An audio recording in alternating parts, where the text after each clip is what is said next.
I am a publisher as well, and I'm a co-founder at Book Bank, which has been working for over the last 5 years to restore some of Kenya's oldest libraries. As my co-founder has just mentioned, we have done 2 so far, and we are on track to do our 3rd and biggest one. It's a 90-year-old library in Nairobi, the oldest in the city.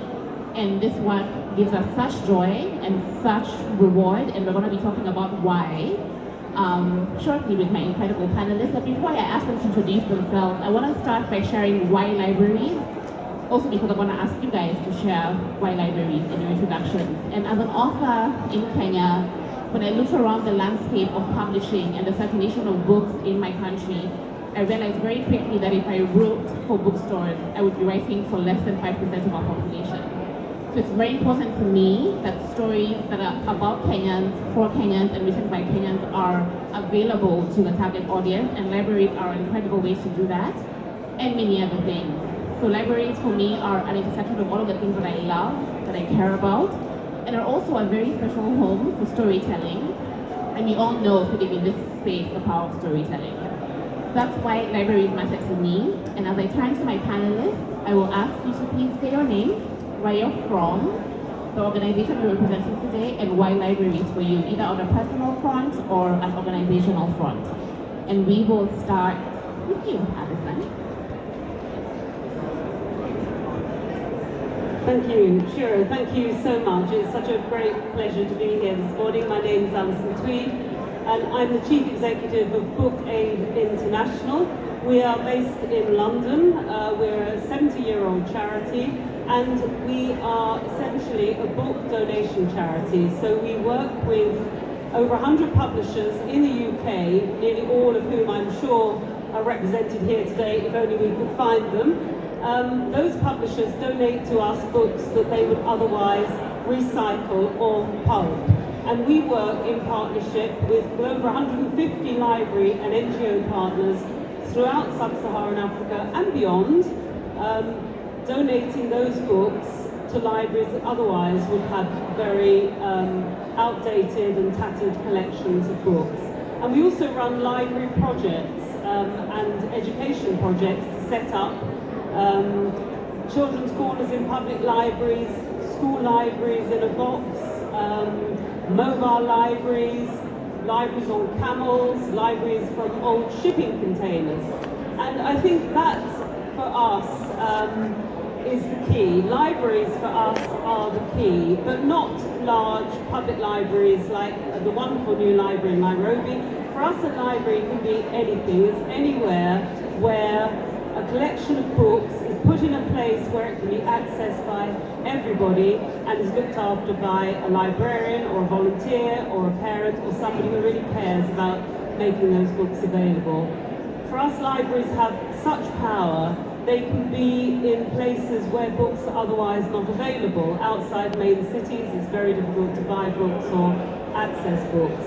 And one book in a library can be read by so many people. You give a book to an individual, they take them home. There's a wonderful sense of ownership. You put a book in a library and it can be shared by a whole community.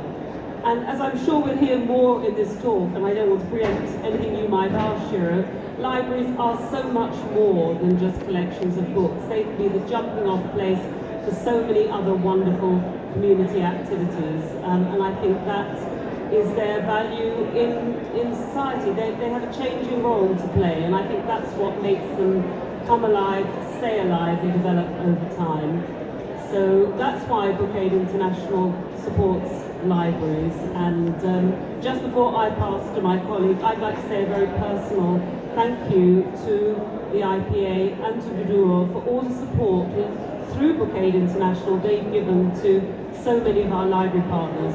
We've been very fortunate to be funded twice by the IPA, which we were absolutely amazed about. But our second grant, which is working very much with African publishers to make African storybooks available in Ghana, Uganda, Zimbabwe, is a flagship project for us. And with that grant from the IPA, we'll be able to do even more, supporting more schools and more libraries. So thank you so much for your support. Thank you. I think that deserves a round of applause. Patrick. Good afternoon. Good afternoon, everyone. I'm Patrick Musafiri from Rwanda. I work for Save the Children as the Senior Education Technical Specialist. We at Save the Children, we work with libraries in general in Rwanda. We have around 72 community libraries, and Save the Children has supported to establish 4 of them. We do capacity building for librarians from those community libraries. We also work with the publishing industry to ensure age-appropriate books are available on the market and affordable. And we do conduct campaigns to encourage parents to send their children to those community libraries. And we also educate our children on book care to ensure once they get into the libraries, they have to use the books they find in there, but they also have to take care of them so that their colleagues can find them in a good shape when they visit the library. For me, a library is a well of knowledge, and in order to access that knowledge, you've got to plug in.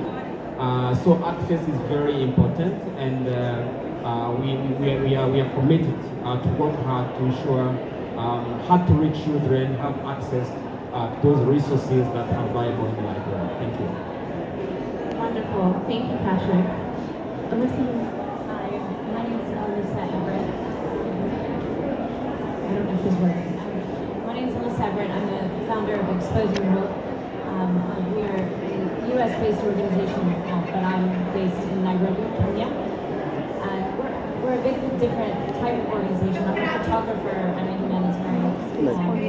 I fund projects that I use my documentary photography to raise awareness and funds for survivors of human rights abuses, and we fund grassroots projects in different countries and areas to fund.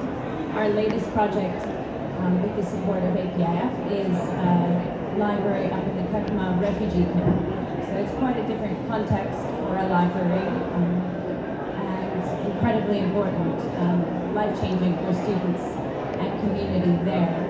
But to answer your questions, Shira, personally, I grew up going to libraries.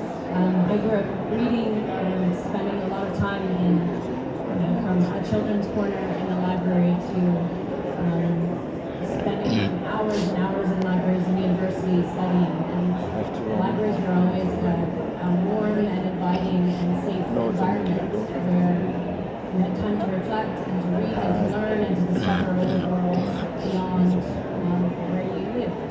And I think that's something that a lot of us take for granted growing up in the West where we had access to libraries.